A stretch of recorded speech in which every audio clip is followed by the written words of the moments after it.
যা ইচ্ছে তাই করছে, যা ইচ্ছে তাই বলছে, কোনো মুখের লাগাম নেই, ভাষায় লাগাম নেই। 10 লক্ষ চাকরি আমরা দেবো বলে রেডিওয়ে পড়ে আছি।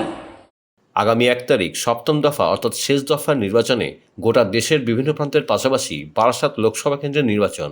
তৃণমূল প্রার্থী ডাক্তার কাকলি ঘোষ দস্তিদারের সমর্থনে তৃণমূল নেত্রী তথা রাজ্যের মুখ্যমন্ত্রী মমতা বন্দ্যোপাধ্যায় নির্বাচনী প্রচারে আসলেন অশোকনগর হরিপুর মাঠ ময়দানে।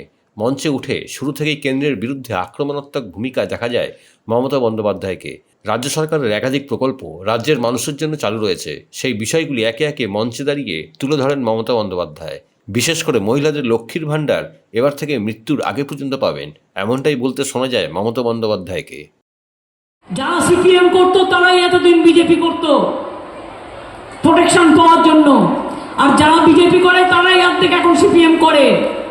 তার কারণ আমি বারবার বলি, রাম বাম শাম, গদাই মাদাই জগাই, এই 3টে দল বাংলায় একসাথে কাজ করে। আমি অল ইন্ডিয়ায়, আমি ইন্ডিয়া জোটে আছি এবং ইন্ডিয়া জোটকে ক্ষমতায় আনবো বিজেপিকে তাড়িয়ে, কিন্তু বাংলায় এদের সাথে আমার কোনো সম্পর্ক থাকবে না।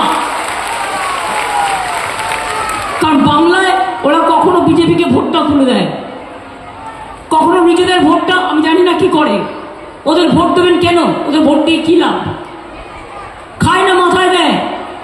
34 বছর একটানা ক্ষমতায় থেকে বাংলায় একটা নতুন হাসপাতাল পর্যন্ত তৈরি করে যায়নি।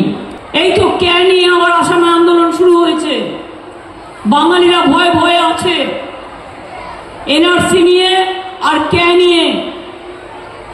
19 লক্ষ হিন্দু মুসলমান, হিন্দু বাঙালিকে আসামে তাড়িয়ে দেওয়া হয়েছিল, এখনো তাদের অনেকে জেলে আছে। আমি গেছিলাম ইলেকশনের সময়, আমায় বলল দিদি আমরা খুব ভয়ে ভয়ে আছি। আপনারা চান এনআরসি হোক? আপনারা চান কে হোক? বাংলায় কে হবে না, বাংলায় এনআরসি হবে না, বাংলায় ইউনিফর্ম সিভিল কোড হবে না, এটা পরিষ্কার করে বলে যাচ্ছি।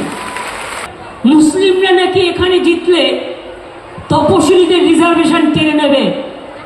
আমি আপনাদের কাছে চ্যালেঞ্জ করে বলছি, এটা আমার প্রতিশ্রুতি, কোনো মুসলিম আপনাদের গায়ে হাত দেবে না এবং আপনাদের কোনো রিজার্ভেশন করবার কারবার ক্ষমতা কোনো মুসলিমের নেই,